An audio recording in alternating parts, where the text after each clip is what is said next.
Hello and welcome back to the New World. So, this is part two of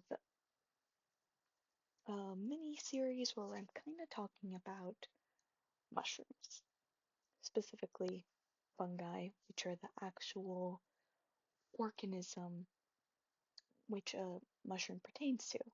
Mushrooms being the actual fruiting body, and the organism being a web of fibers that are located inside of the ground that activate once the right conditions are available. In the place where I live, typically mushroom bodies start to form post rain, which we should be getting because we had a nice 2 weeks with semi consistent rain. So I'm excited. I'm very excited to go mushroom hunting. But that being said, I kind of want to do a guide for how I have been doing my own mushroom experiments. In the low desert of the Sonoran Desert,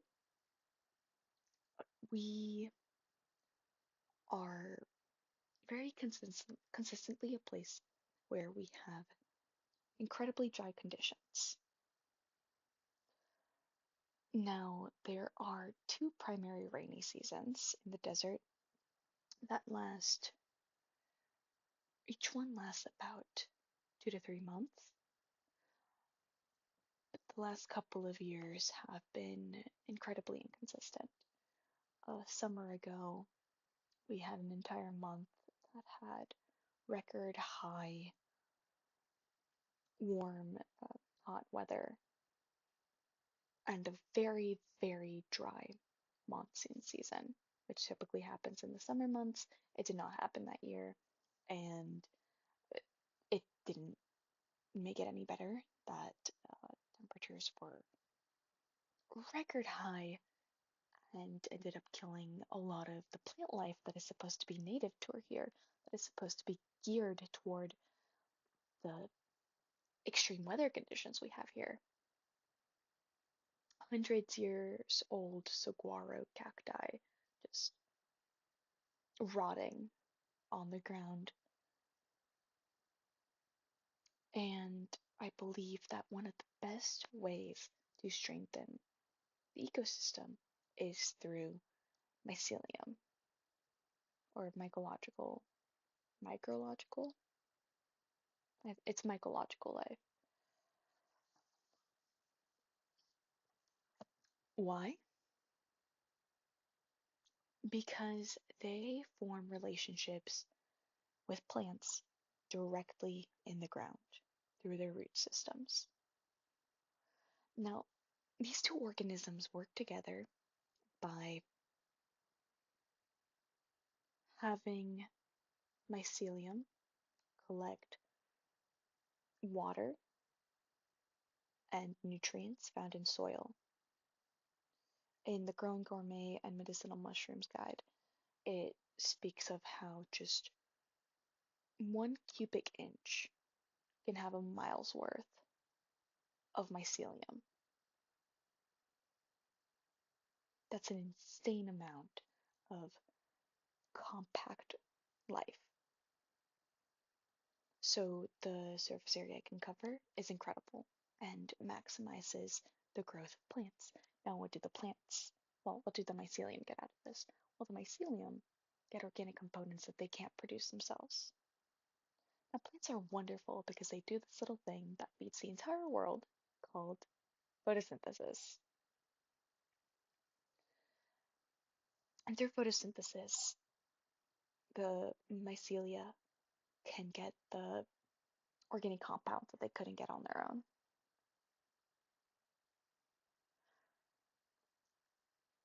So this is a incredibly productive relationship because if they're not competing against each other, then they're just maximizing each other's growth. And mycelium also do a very incredibly important thing that plants need. They decompose material. Decomposition is what builds the nutrition in soil, and plants can't live without that. Even if the desert did have nutritious soil, if it doesn't have decomposers in the ground that repeatedly replenish that system, then you're going to get yourself a dead ecosystem in a couple of years, which is something that I was talking about in my last video. I was talking about how in some woodland ecosystems, there is a new process that is human created. Now, there are ancestral woodlands, as the Growing Gourmet and Medicinal Mushrooms Guide talks about and refers to them as, and there are man made ones. Now, the ancestral ones are systems that have lived in symbiosis, in a balanced relationship between animals, plants, and fungi.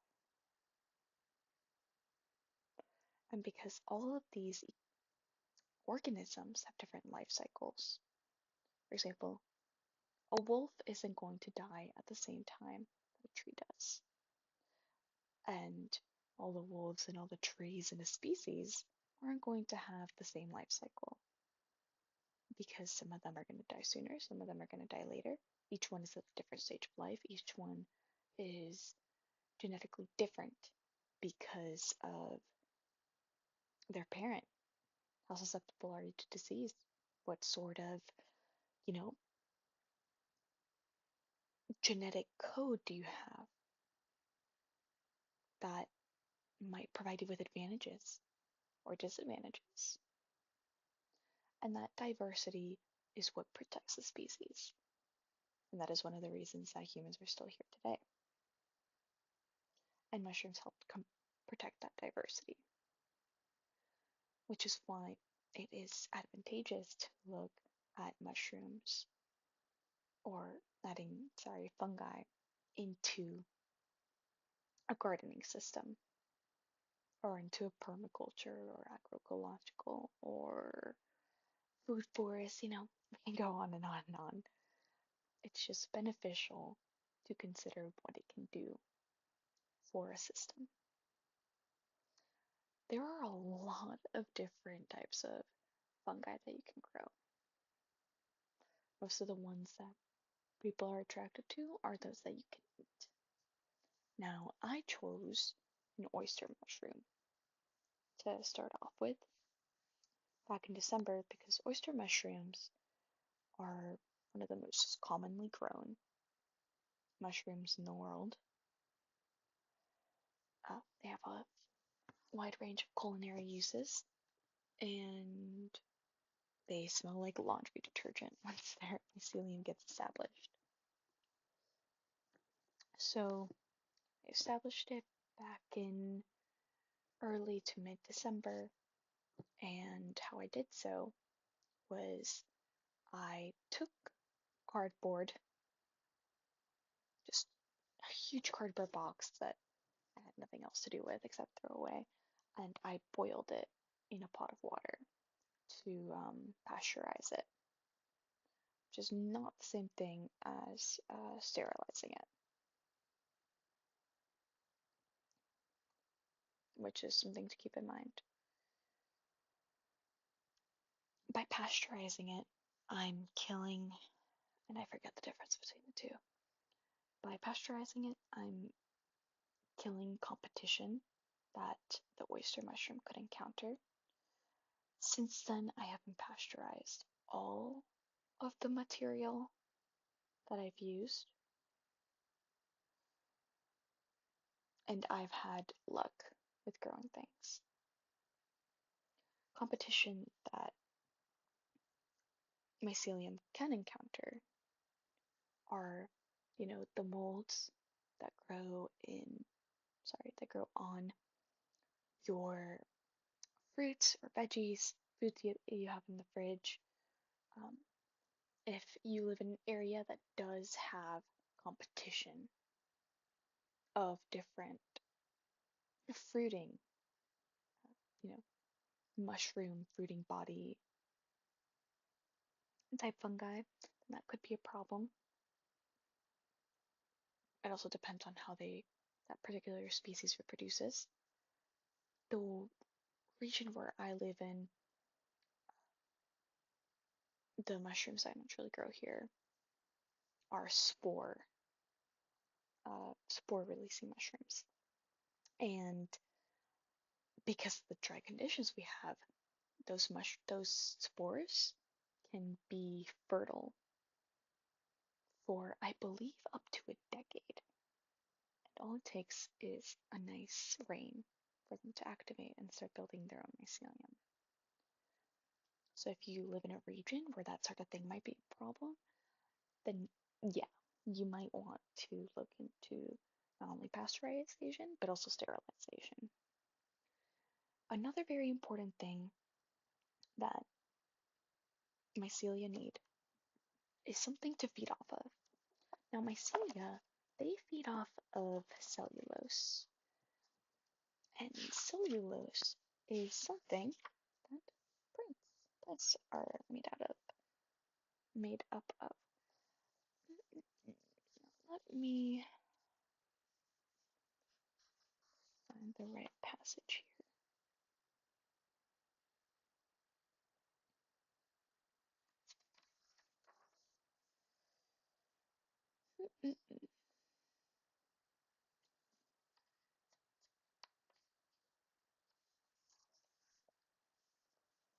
I highlighted a lot of things, so it's a little hard to find the particular. Ah, here it is. The mushroom mycelium being a voracious forager for carbon and nitrogen that creates extracellular enzymes that unlock organic compounds. The newly freed nutrients are then selectively absorbed directly through the cell walls of the mycelial network.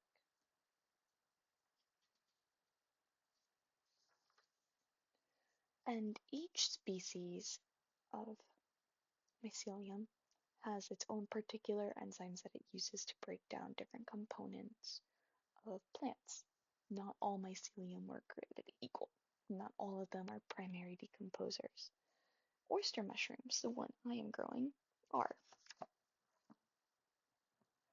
Okay, so I have pasteurized or sterilized whatever material that I'm inoculating, which is a fancy word for I'm trying to get my species to attach itself onto this medium, this growth medium.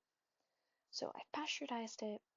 You typically want to pasteurize it or sterilize it right before you're going to do it, just to, lower the risk of something go in there and affect it, contaminate it.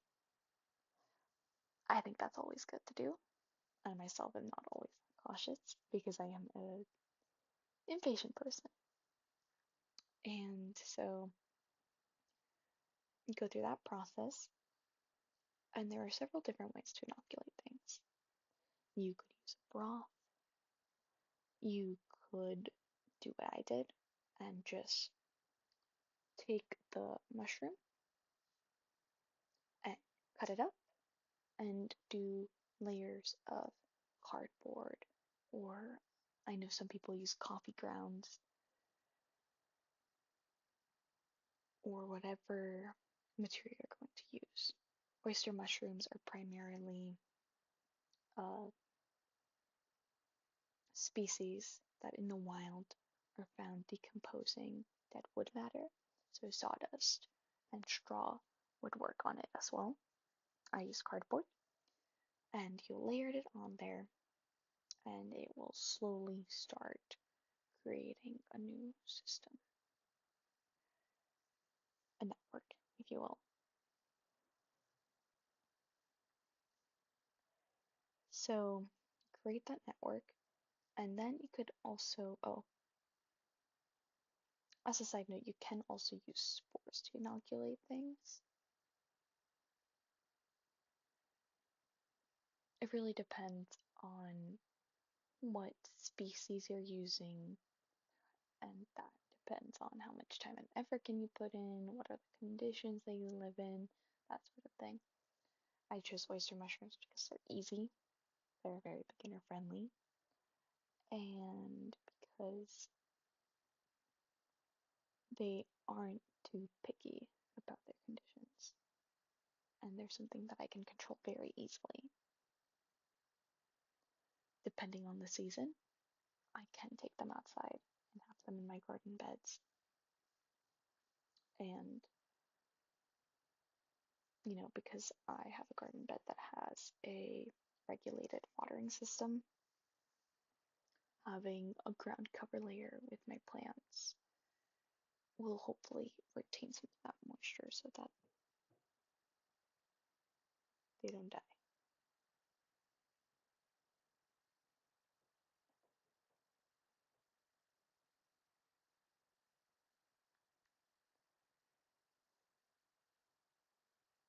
And their mycelial network doesn't run out of the moisture it needs.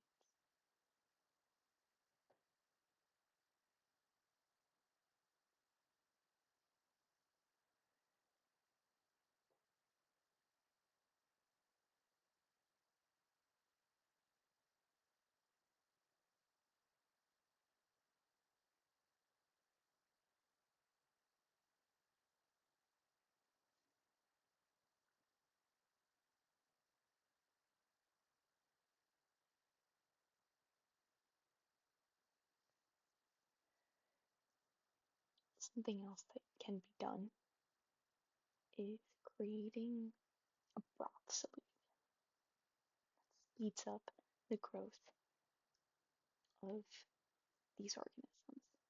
So yes, having that cellulose there, great. Now if you can add more nutrients, something that they would have in their natural environment, amazing. I used coffee. So what you would do is you would take your old coffee grounds, boil them. After that, you can use those grounds to, you know, put in your compost pile, which another video is going to come out regarding that. And then you can use that broth, those leftover nutrients that you didn't drink in your coffee, to add directly into that system and see how the growth functions. Now, I added one to my outdoor bed.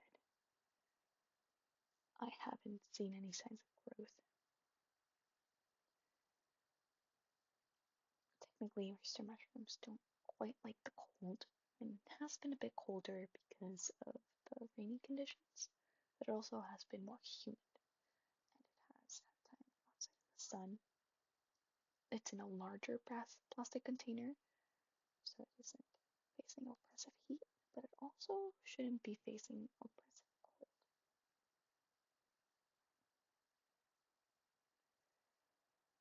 And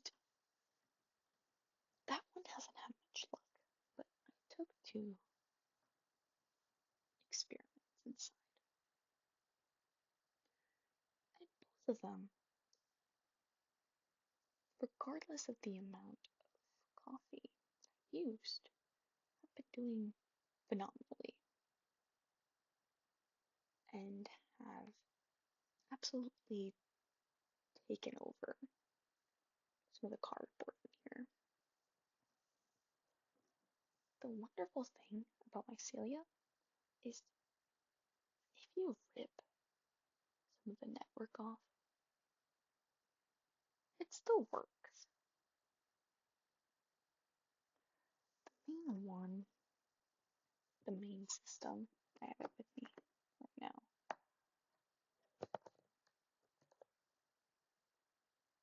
doesn't appear to be harmed. It still functions just as well as any other system. I think mine, though, could use more cellulose material to start breaking up. to encourage fruiting.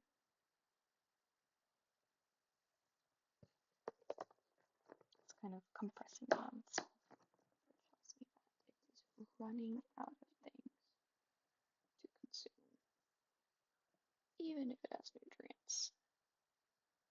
Also need to add more aeration to this. But anywho, it tells me that this is an organism that can take having its body ripped apart a little bit and start over in a new place. It makes me excited. Just think of all the things he could inoculate. But maybe I'm just a nerd. But hopefully, this makes you excited to add into your own garden to see more growth, especially as we start the new year.